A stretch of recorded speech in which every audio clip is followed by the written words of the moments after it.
Good evening, folks. It's good that you were able to make it for this final talk, as we'll be looking at the foundations for this coming Antichrist that will eventually come around. And again, like we've learned, he will have his ways of manipulating society a certain way to work in favor for himself, for when he eventually takes over the world. So we'll go to the next slide. So previously we talked about the god Apollo working with the Antichrist, so that would be the beast from the bottomless pit. And now we're going to look at the connections between Freemasonry to the coming Antichrist and Apollo god, because Freemasonry has a lot to, because of them being a secret society. So we're going to look at the god Apollo connections to Freemasonry. So I found here an internet source states the following, that Helios versus Apollo were the two characters in Greek mythology that were both associated with the sun. So in other words, just as Satan uses different god names, so too does the angel of the bottomless pit in the form of a sun god. Freemasonry also adopts this same god. So it's like the idea of like the sun worship, basically. It's a form of sun worship and the sun looking down at the world below kind of thing. It's like that kind of idea. Next slide. And here's a Freemasonic temple, and we're going to, this is down in London, so next slide. And we're going to see the all-seeing eye there, the shining eye of the sun, and you've got the god Helios with his chariot of the horses. So it's a form of paganism in the Freemasonic lodge. Next slide. Because this is going to be, and then we've got the American dollar bill in the United States. We've got the all-shining eye of the heavens, which is they believe to be their god. They're not going to say what god it is, but we're going to find out likely what this god is. It's like the spirit manifesting under different god names and his own form. Next slide. So we have here is that we've got a quote from Apollyon Rising 2012 from a book by Tom Horn, page 145, and it says, "The solar eye on the Great Seal of the United States was called the Eye of Apollo, the sacred and mysterious eye of the Most High of the gods. Thus it is held in the highest estimation by all Royal Arch Masons. Charles A. L. Totten, our inheritance in the Great Seal of Manessa, the United States of America." Next slide, thanks. Here's another quote here. And we've got a Rhodes Scholar, James H. Billington, and Harvard Professor Charles Eliot Norton, who described the Great Seal as hardly other than an emblem of a Masonic fraternity. So we've got Freemasonry connections with the dollar bill of the United States. We've got here the Third Temple in Jerusalem connections to Freemasons. So remember in 2 Thessalonians 2, the Antichrist will be in the third temple of God, showing himself as God. And we're just going to read that. It says here, "Let no man deceive you by any means, for that day shall not come, except there come a falling away first, and that man of sin be revealed, the Antichrist, the son of perdition, who opposeth and exalteth himself above all that is called God, that is worshipped, so that he as God sitteth in the temple of God, showing himself that he is God." So again, we've got the third temple being predicted in the future, and now we've got the Freemasons and their connections, which we'll be learning about. Next slide. And here's a quote from Apollyon Rising, 2012, and it says here, the Illustrated London News, August 28th, 1909, it says here, the article was titled, "The Freemasons Plan to Rebuild Solomon's Temple at Jerusalem. In addition to occultist groups, including the Temple Mount Faithful and the Temple Institute in Jerusalem, are busy restoring and constructing the sacred vessels and vestments that will be used for service in the new temple at the arrival of their Messiah. Students of Bible prophecy recognize the importance of such plans as signaling the coming of Antichrist." So they're going to see the Antichrist as their Messiah. That's what's going to end up happening. They're going to be very deceived. Next slide. So we're going to look at the Illuminati foundations for the coming Antichrist, and just so people know what the Illuminati is, the Illuminati are a secret society created within Freemasonry by a man named Adam Weishaupt in Germany, Bavaria, in 1776. So this was what makes the Illuminati more secret than the Freemasons themselves. Next slide. And we've got here, and this is a book called Pawns in the Game. It's a really good book by an ex-military man.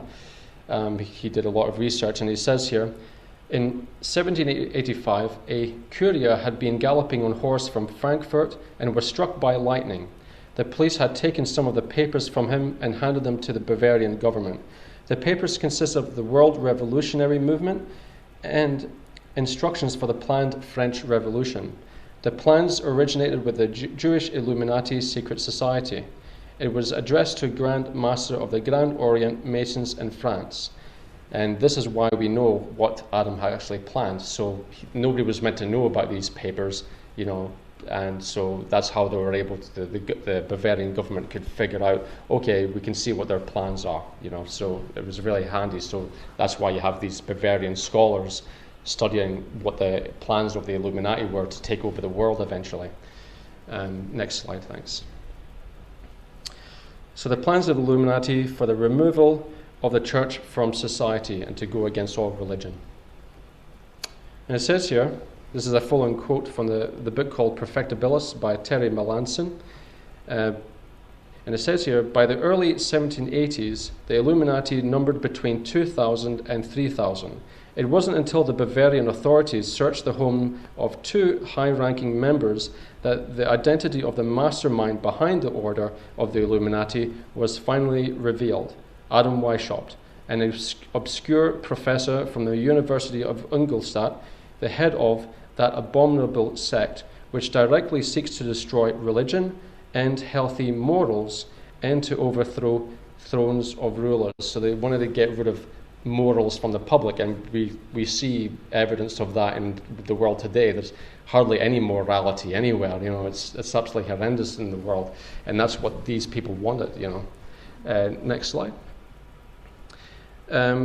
Page 56, and it says here, the elector, so these are the people that are against these people, the elector has learned, partly by the spontaneous confession of some members, partly by sound intelligence, that despite the edicts of July the 14th, 1784, and August 16, 1785, in the same month in 1787, the Illuminati still hold, albeit in smaller numbers, secret meetings throughout the electorate.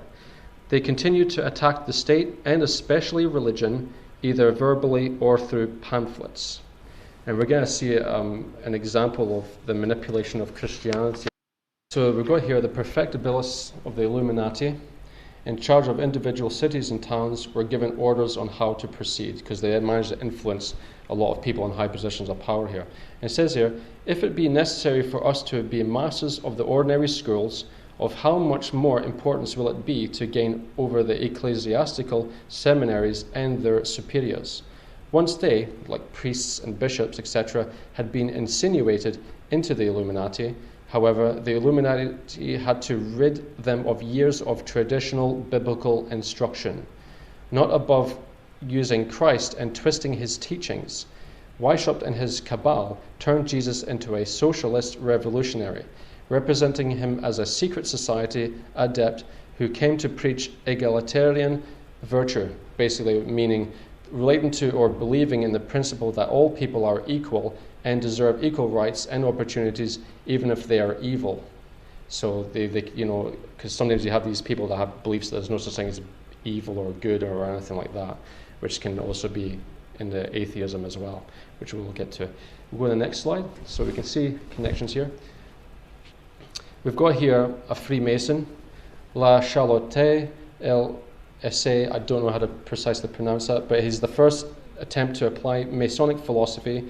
LSA proposed the monopoly of education in the hands of the state and exclusively civil education, uniform throughout the kingdom, the suppression of all religious teaching, the official teaching of a moral state based solely on reason, and finally the exclusion of priests and the religious in the schools. So basically, when you go back in the olden days, you'll find that in the schools and that you would always have priests walking around and that, typical, because their churches were connected to the schools. Well, nowadays we don't have that.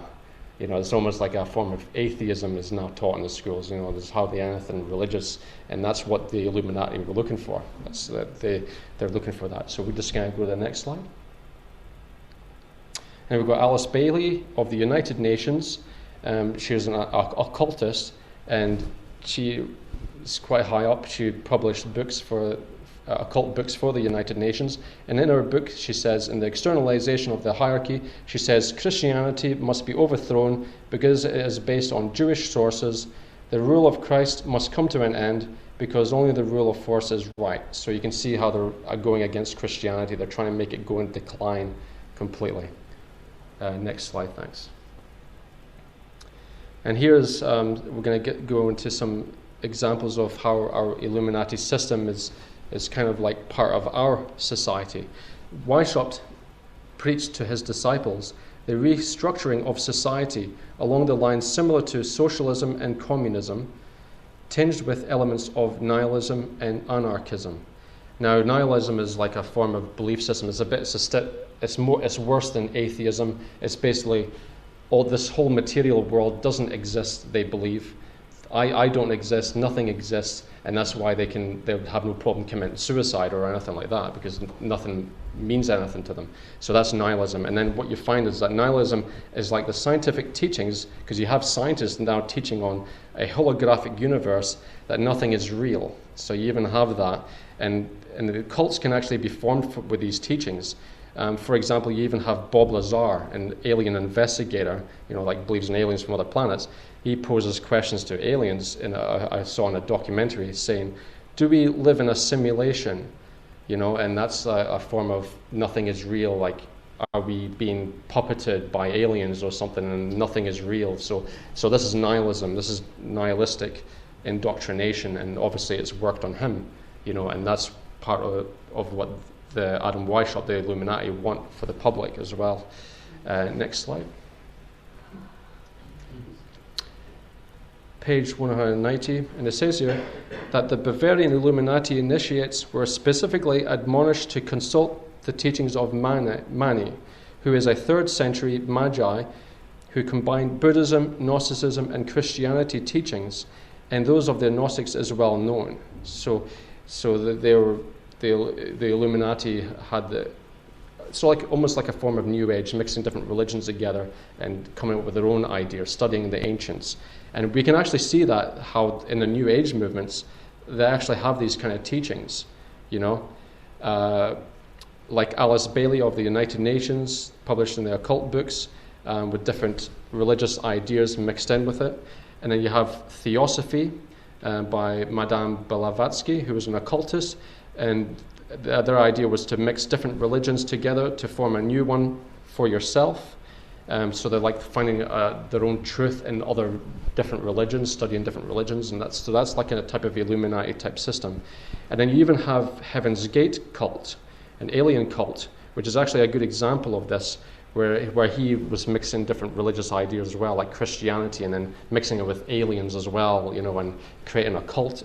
And he actually caused his members to commit suicide. Next slide, and we'll just see what this. So basically, down here you have 20 years ago, 39 members of the Heaven's Gate cult killed themselves in the largest mass suicide in the United States, led by co-founder Marshall Applewhite. And the devotees explained they were exiting their human vessels in the group death. So they were basically exiting to supposedly go into an alien spacecraft. So again, this is how dangerous these people can be. And